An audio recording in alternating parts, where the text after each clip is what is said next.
어린 양을 이리 가운데 보냄과 같도다.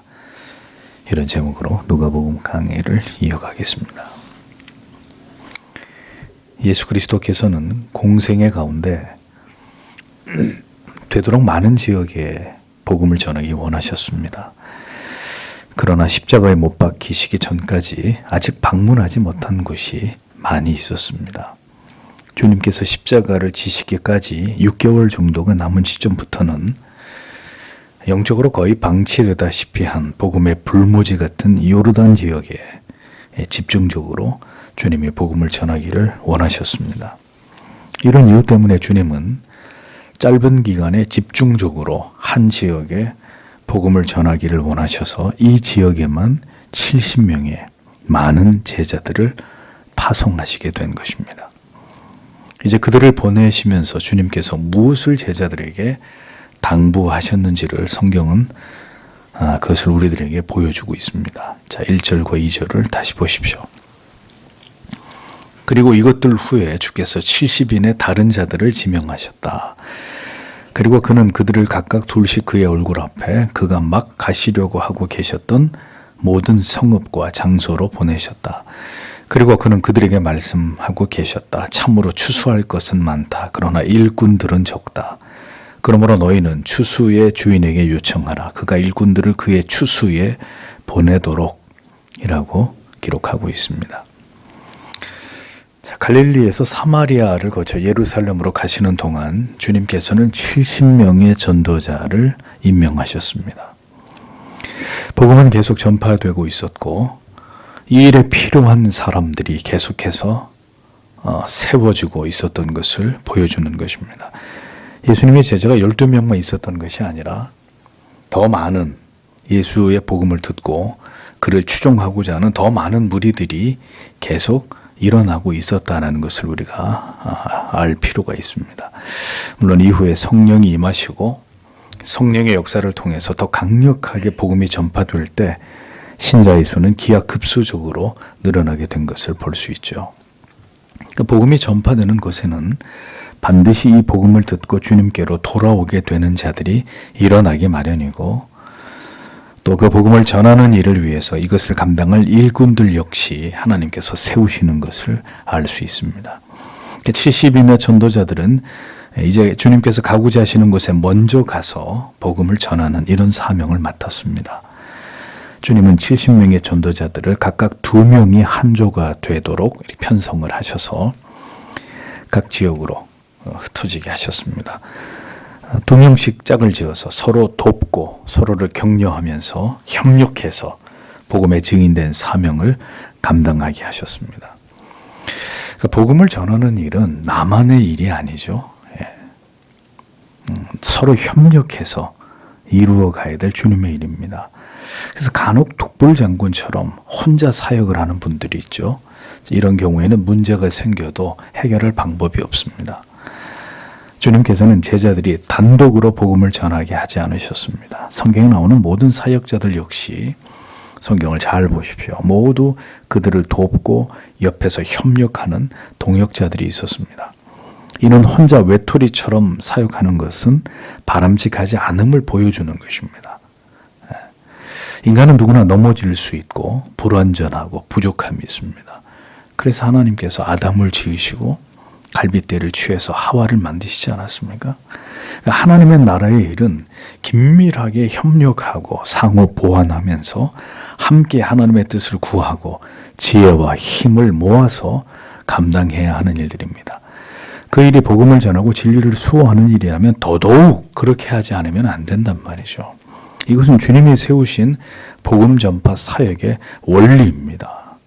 그래서 이것을 어기고 혼자 독자적으로 교만하게 자기 혼자 나 혼자 마치 주회를 하는 것처럼 이렇게 주님의 일을 하는 것은 주님이 세우신 원리에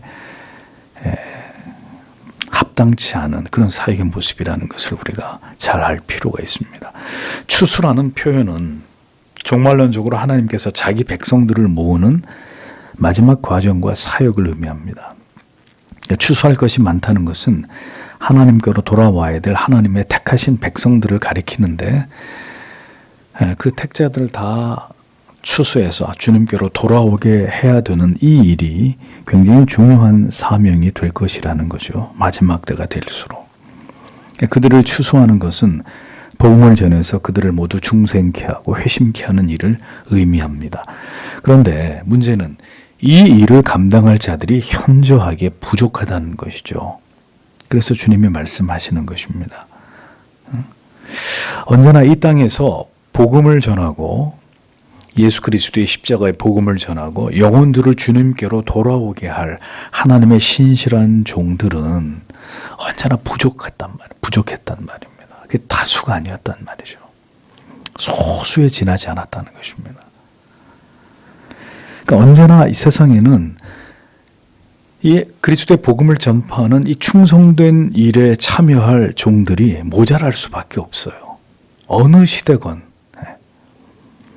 그러므로 주님께서는 추수하는 주인에게 일꾼을 보내달라고 요청하라고 말씀하셨습니다. 여기서 주인은 하나님을 뜻하고 일꾼은 제자들을, 복음 사역자들을, 전도자들을 의미하는 것이죠. 그러니까 마지막 때의 성도 여러분, 우리의 간절한 기도 가운데는 참된 진리의 복음을 전할 종들을 우리들에게 이 약한 시대에 하나님께서 그들을 세워주시기를 기도하는 것이 반드시 포함되어야 한다는 것입니다. 바알에게 무릎 꿇지 않은 7,000명 같은 이런 하나님이 숨겨놓으신 소수의 그러나 진리의 말씀에 불을 토할 이런 하나님의 종들을 하나님이 이 시대 가운데 보내주시기를 우리의 다음 세대, 우리 자녀들의 세대까지 그들의 신앙을 책임질 수 있는 이런 하나님의 종들을 하나님께서 세워주시기를 기도해야 될 책임이 우리에게 있다는 것입니다. 추수를 해야 되는데 일꾼이 부족하다고요. 유사복음이나 이간적인 가르침을 전하는 이들은 많아도 참된 복음을 전해서 택자들을 주께로 돌아오게 하는 일에는 여전히 일꾼이 부족하단 말입니다. 하나님을 기쁘시게 할 수 있는 목회자들, 신학교 교수들, 목사 후보생들이 필요하다는 것입니다. 참 가면 갈수록 신학교의 정원이 줄어들고 있습니다. 이제 목사 되려고 하는 사람들이 많지 않아요.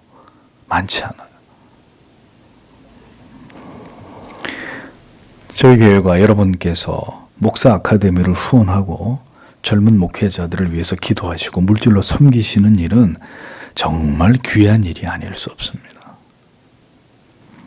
정말 성경적이고 교리적인 올바른 목회를 감당할 목회자들을 준비시키고 훈련해서 함께 연대해서 바른 교회를 세워나가기 위해 우리가 노력하고 기도해야 되는 일은 주님이 명하신 일입니다.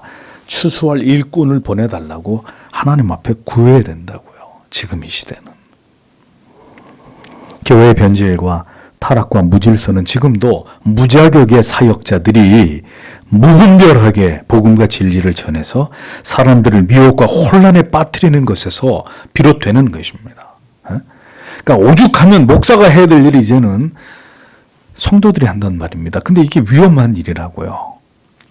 의사 면허 없는 사람들이 의료 행위를 하는 것처럼 오죽하면 이런 일이 벌어집니까? 오죽하면. 우리가 반드시 추수할 일꾼, 바른 목사, 교수, 목사 후보생들을 하나님이 세워주시고 그들을 훈련하셔서 바른 진리를 전하고 바른 교회를 마지막 때에도 세워나갈 수 있도록 성도 여러분 기도하셔야 합니다. 계속해서 이 땅에 올바른 교회가 세워지고 참된 복음이 전해지도록 신학교를 위해서 기도하고 그런 소명받은 목회자, 목사 후보생들을 위해서 기도하고 그들을 후원하는 일들은 교회가 반드시 마지막 때에 책임져야 될 사명이라는 것을 기억하셔야 합니다. 3절을 보십시오. 너희는 나를 따르라. 보라, 내가 너희를 이리들 가운데 어린 양들처럼 보낸다 라고 기록하고 있습니다. 자, 이제 70인의 전도자들을 파송하시는 주님의 마음이 여기서 잘 드러나고 있죠. 주님께서는 이리들 가운데 어린 양들처럼 그들을 보낸다고 말씀하십니다. 자, 우리는 이 같은 말씀을 통해서 또다시 세상이 어떤 존재인가를 올바로 정의할 필요가 있습니다. 세상은 교회와 성도를 박해하고 핍박하려는 이리 같은 존재들입니다. 성도가 믿음으로 살고자 할 때 세상은 그렇게 믿음으로 살아가는 그들을 칭송하고 그들을 벗으로 여기지 않습니다. 착각하지 마세요. 언제나 세상은 복음이 전해지기 시작한 그때부터 지금까지 성도와 교회를 박해해왔던 공중의 권세 잡은 사탄 마귀의 왕국이었습니다. 오늘도 온갖 맹수들을 풀어놓고 그들로 하여금 교회와 성도를 물어뜯게 하고 있는 그런 것이 세상이란 말이에요. 우리가 복음을 위해서, 진리를 위해서 우리의 정체를 드러내고 진정한 성도의 삶을 살아가기 위해 힘쓴다면 반드시 여러분들이나 저나 마귀의 타겟이 됩니다. 우리는 괴로움과 수고로운 인생을 그래서 이 지상에서 살아갈 수밖에 없어요. 우리가 예수 복음을 드러내면 드러낼수록, 예수 십자가를 자랑하면 자랑할수록.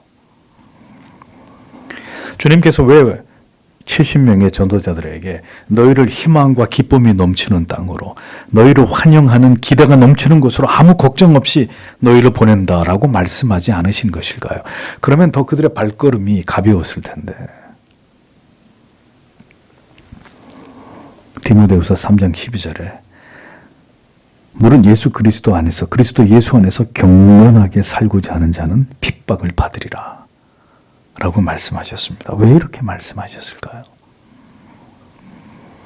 여러분들에게 누누이 말씀드리지만 참된 신자가 살아내야 될 세상은 그렇게 그들에게 호락호락한 곳이 결코 아닙니다. 호시탐탐 어린 양을 노리는 이리들이, 맹수들이 가득한 곳입니다.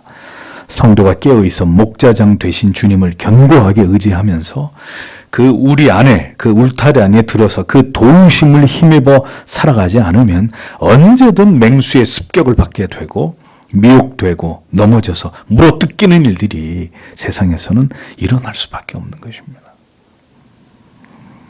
그래서 우리는 뱀같이 지혜롭고 비둘기처럼 순결해야 합니다. 그리고 견고하게 그리스도만을 바라고 의지하고 그의 돌보시는 능력과 은혜 아래서 바른 신앙의 길을 걸어가기 위해 진력하는 자들이 되어야 하는 것이죠. 그래서 한 해도 부지런히 여러분 목자의 음성을 들으시면서 그 보호 아래 거하는 여러분들이 되시기를 바랍니다. 우리의 힘으로 우리 자신과 우리 자녀들을, 가족들을, 지체들을 지킬 능력이 우리에게는 없습니다. 없습니다. 어린 양들을 이리 가운데로 보내시고 그들에게 결코 눈을 떼지 않으시는 주님께서 오늘도 여러분과 함께 하신다는 것을 그래서 믿어야 되는 것입니다.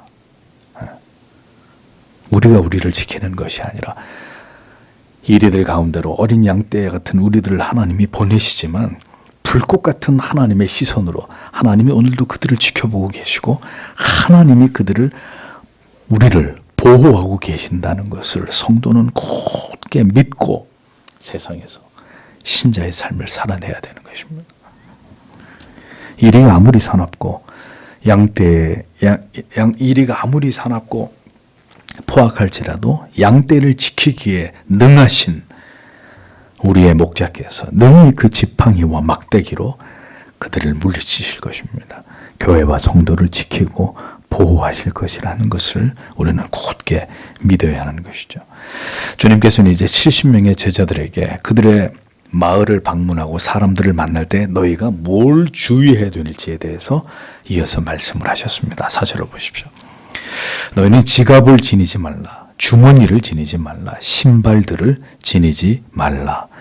그리고 너희는 길 가는 동안에 아무에게도 인사하지 말라. 말라. 주님께서는 전도자들에게 그들에게 불필요한 것을 말씀하셨습니다. 그게 뭐였습니까? 첫 번째는 돈 주머니, 그 다음에 식량이나 옷 같은 걸 담는 일용품을 담는 배낭 같은 주머니, 그 다음에는 신발, 그 다음에는 길에서 만나는 사람들과 인사하는 일. 이건 전도자들 너희들에게 불필요한 일이다 라고 말씀하십니다. 복음을 전하고 복음을 가장 우선시해야 되는 자들이 명심해야 되는 원리가 주님의 바로 이 말씀 안에 모두 담겨 있습니다. 주님께서는 왜 복음을 전하는 사명을 가진 전도자들에게 이 같은 것들을 금하신 것인지를 우리가 올바로 이해할 필요가 있다는 것이죠. 자, 돈 지갑도 일용품을 넣는 주머니도 이것조차도 주님은 허락하지 않으셨습니다. 복음이 말씀하고자 하는 바는 오직 여호와 하나님만을 경외하고 사랑하라는 것입니다. 우리에게 구원과 영생을 주신 하나님만을 신뢰하면서 살아가는 삶, 그걸 말씀하는 거죠. 그러면 그 복음을 전하는 자가 먼저 그렇게 온전히 하나님만을 신뢰하는 그 본을 보이라는 거예요. 본을. 온전히 하나님의 공급하심만으로 살아가고자 하는 그 절대적인 신앙을 자기의 삶으로 나타내야 한다는 것입니다. 돈지갑, 주머니로 대변되는 우리의 모든 필요조차도 하나님이 채우신다. 전도자 자신이 그걸 먼저 믿고 그 하나님을 복음을 전해야 된다는 것을 주님이 말씀하신 것입니다. 사람의 떡으로만 사는 게 아니라 하나님의 말씀으로 살아간다는 것을 전도자들 자신이 그것을 보여줄 수 있어야 함을 주님께서는 그들에게 똑똑히 기억해 하시는 것입니다. 목사들이 펀드를 합니다. 심지어 주식도 합니다. 재테크를 하면서 경제적인 문제를 스스로 해결하려고 합니다. 온갖 핑계를 다 대면서 또 다른 직업을 갖거나 목사하면서 투잡을 갖는 거죠. 다른 직업을 갖거나 혹은 사모님들이 번듯한 직업을 가지고 거액의 연봉도 받습니다. 모두 주님의 말씀에 비춰볼 때 합당치 않은 것입니다.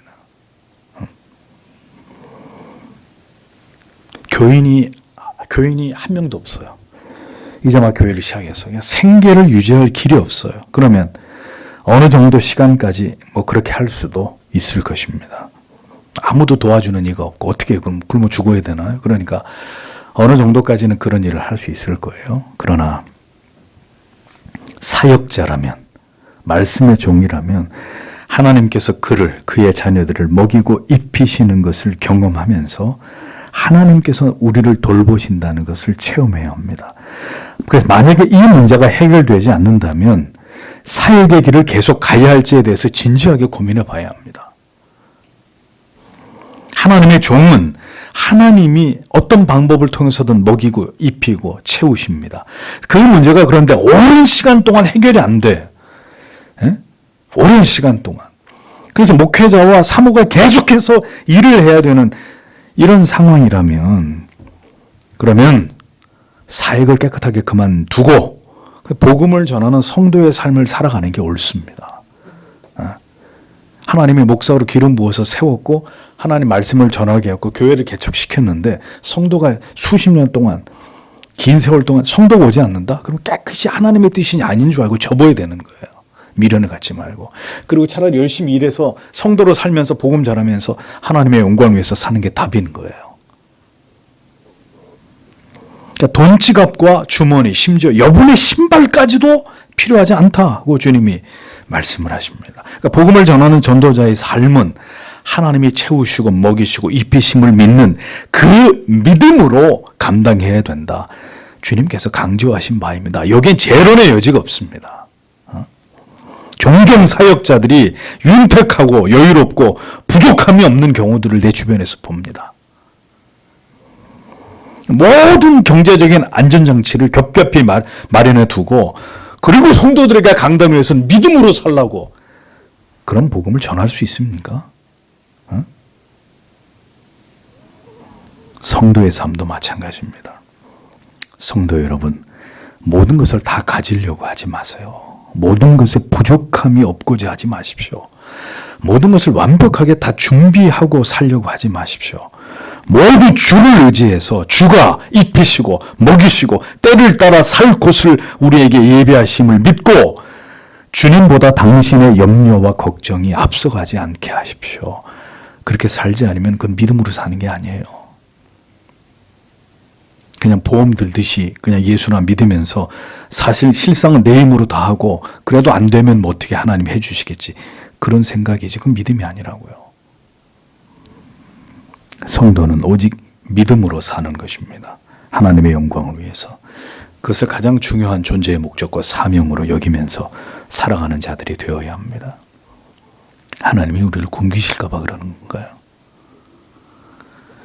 그 다음에 심지어는 길거리에서 아무에게도 인사하지 말아라. 아무에게도 무난하지 말라고 말씀했습니다. 야, 이게 너무 심한 거 아닌가? 이런 생각이 드십니까? 사노라면 인사치레를 해야 되는 일들이 많이 있습니다. 이 사람 저 사람 만나야 되고 인사해야 되고 답례해야 되고 여러 행사 모임 쫓아다녀야 될 일들이 생깁니다. 그러나 사역자들에게는, 복음을 전하는 주의 종들에게는 이런 시간도 아깝게 여겨야 된다는 거예요.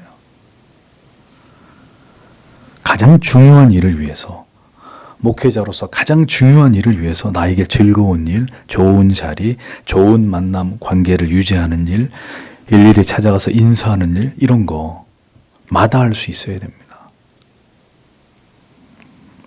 언제나 그런 일보다 더 중요한 일이 목회자에게는, 그리고 주님을 경외하는 성도들에게는 존재한다라는 것을 잊어서는 안 됩니다.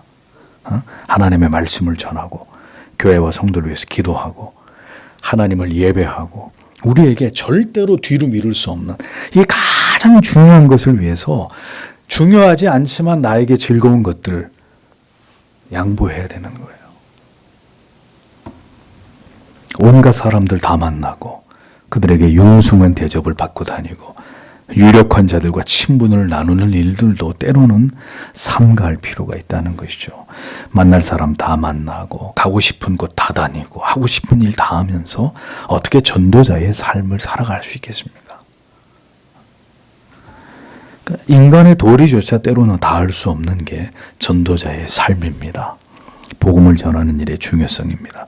그만큼 복음을 전하는 일, 하나님의 말씀의 수종을 들고 그 말씀을 선포하고 영혼을 돌아보는 일은 가장 최우선이 되어야 할, 다른 모든 것에 영향을 받지 않고 오직 그 일에만 집중해야 되는 일입니다.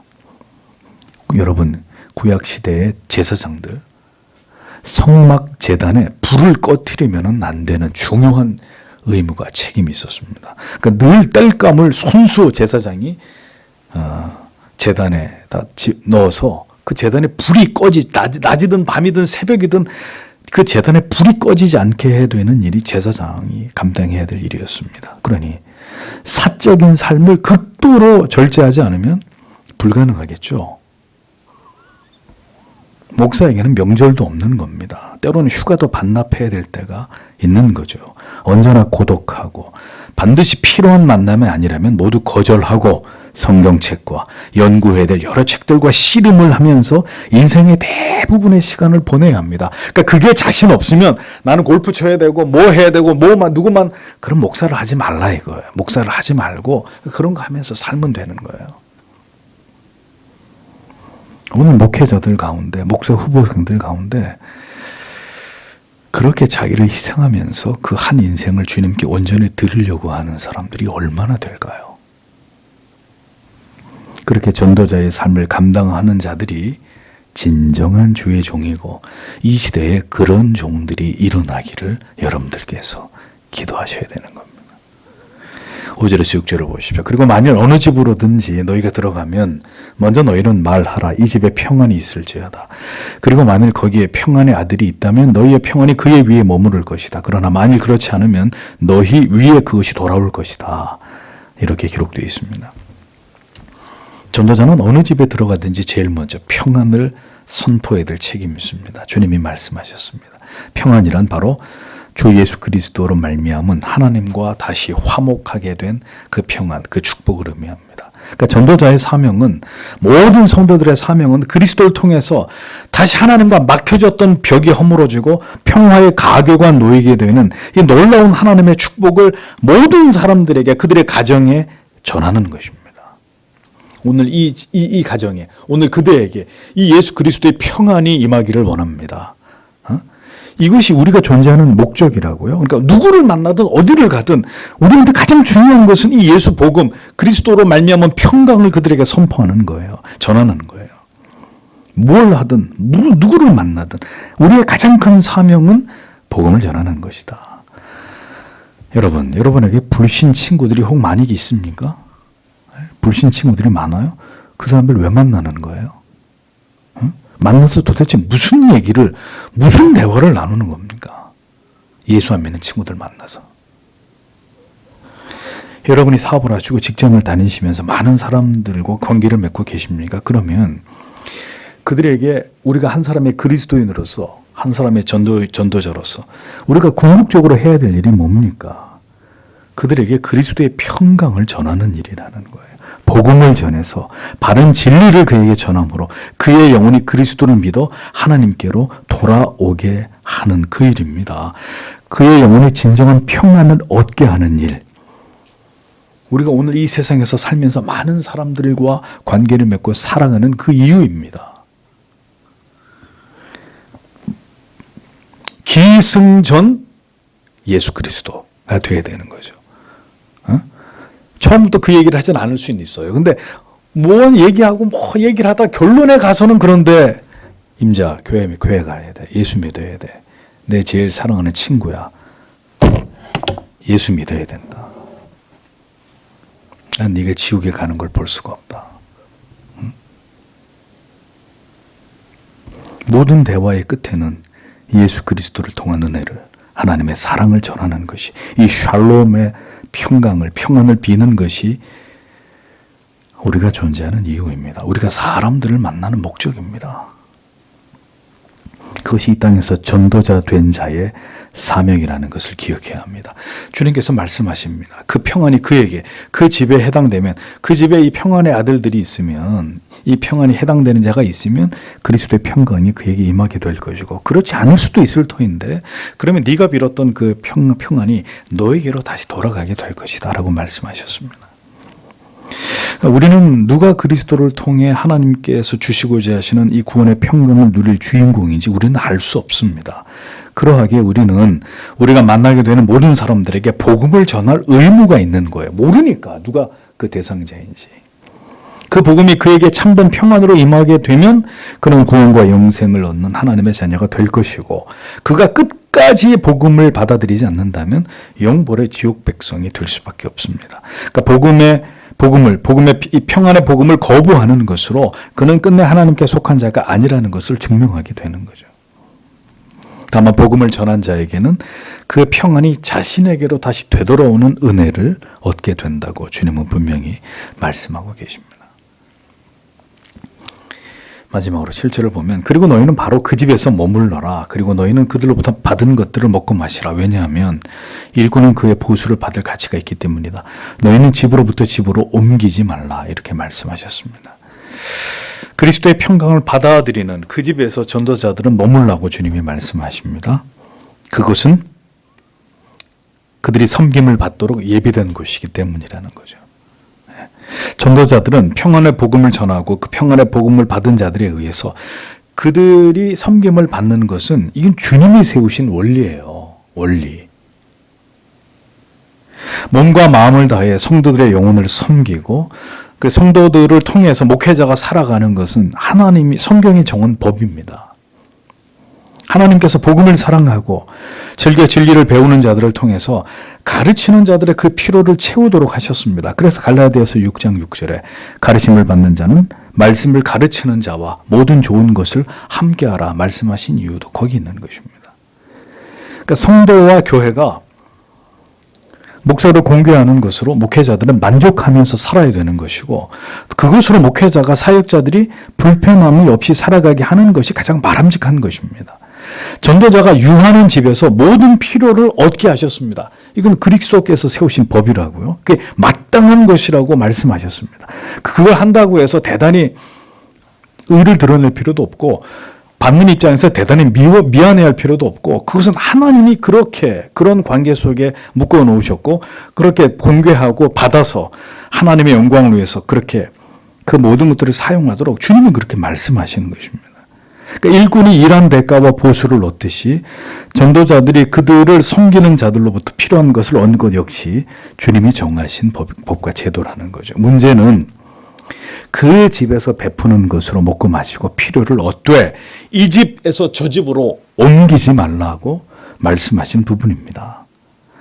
그러니까 다른 집에서 더 좋은 대우를, 전도사님 우리 집으로 오십시오. 거기 집도 좁고 먹을 것도 별로 없는데 우리 집에 오시면 더 넓고 쾌적하고 더 융숭하게 대접할 테니까 우리 집으로 오십시오. 전도자님.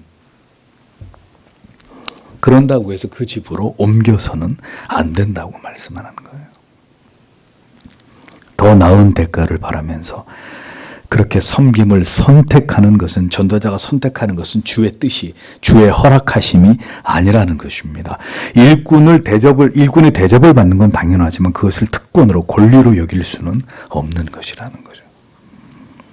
필요를 공급받는 것은 정상이지만 탐욕을 채우거나 욕망을 채우는 것은 교회를 섬기는 전도자가 취해야 할 자세와 마음일 수 없음을 주님은 밝히셨습니다.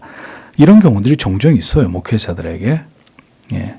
더 많은 사례를 주고 더 성도가 많은 교회에서 청빙이 들어오는 거죠. 그 교회에서 사역하지 마시고 저희 교회로 오십시오. 목사님 같은 훌륭한 분은 이렇게 우리 교회 같이 큰 교회에서 더 좋은 대우를 해드릴 테니까 우리 교회로 오시라고. 그래서 자기들 마음대로 교회를 옮깁니다. 그건 장로교 법에서도 허락되지 않는 일입니다. 불법을 자행하는 거죠. 그 목사가. 그 싹군이라는 걸 스스로 증명하는 거예요. 사역은 선택이 아닙니다. 하나님께로부터 우리가 얻는 것들도 우리의 선택에 의한 것이 아니라 하나님의 주권과 섭리에 의한 것입니다. 더 받든지 덜 받든지 그건 하나님의 뜻입니다. 그러므로 내게 주어지는 그것으로 만족하고 감사하고 하나님을 더 잘 섬기고 사역에 더 집중하는 것이 믿음이고 사명자의 모습입니다. 성도가 이 세상에서 복음을 위해 살며 자족하고 만족하는 삶의 모습이라는 거죠. 자, 내가 어떤 직장을 다니고 있는데 다른 직장에서 더 연봉을 많이 준다는 거예요. 더 차도 주고 연봉도 몇 배로 더 주고, 너무너무 좋은 조건이에요. 그런데 문제는 더 많은 시간을 빼앗겨야 되고 심지어 때때로 주일날 교회도 갈 수 없는 상황이 벌어져요. 성도가 뭘 선택해야 돼요? 에? 그런데도 더 많은 연봉을 주는 그 직장으로 옮겨야 되는 게 그게 하나님의 뜻이에요?